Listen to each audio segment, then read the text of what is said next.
office in Khartoum as well as regional offices. Thank you. I'd like to thank France for its statement. I now give the floor to Indonesia.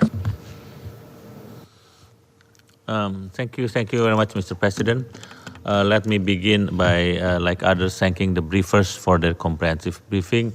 USG Rosemary DiCarlo and of course USG Jean-Pierre Lacroix. We, of course, Indonesia is encouraged by the achievement of the government of Sudan, especially in these historic comprehensive peace agreements with armed groups from Darfur and the two areas. We commend Sudan on reaching yet another important milestone on its journey toward peace, stability, and prosperity. Hence, we need to remain cognizant to ensure that these achievements could be sustained and further enhanced.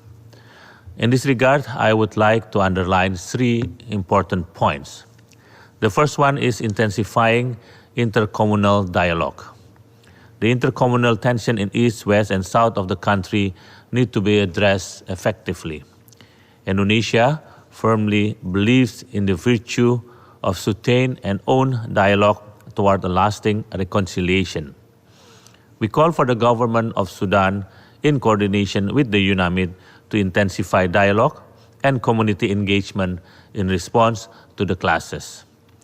Indonesia joins the Secretary General in commending the government of Sudan's prompt response to the clashes, particularly through the National Committee for Protection of Civilians and Facilitation of Reconciliatory Dialogue between the communities.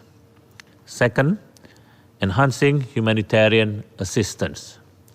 As reported by the Secretary General, intercommunal clashes, economic crisis, and COVID-19 pandemic have been deteriorating the humanitarian situation in Sudan. We strongly believe that the improvement in general well-being of all Sudanese is inseparable from its political transition. The political progress should be experienced by all of Sudanese people in their daily lives. UNAMID presence remains crucial to ensuring the provision of humanitarian assistance and basic services to the Sudanese.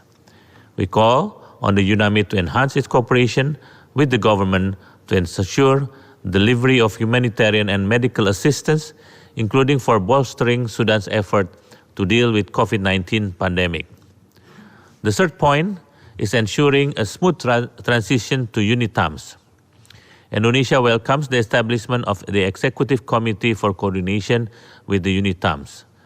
We believe that a smooth transition to the UNITAMS could only be achieved through close coordination between the UN, the government of Sudan, as well as the African Union and IGAD in the UNITAMS planning process.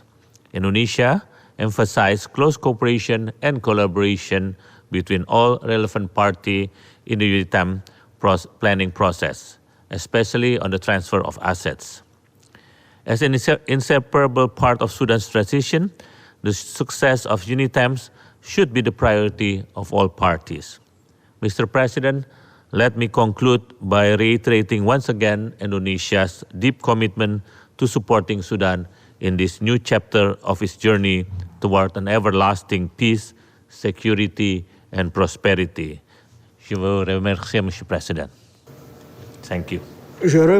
I thank the representative of Indonesia for his statement. I now give the floor to Estonia. Merci, Monsieur le Président. Monsieur le Président.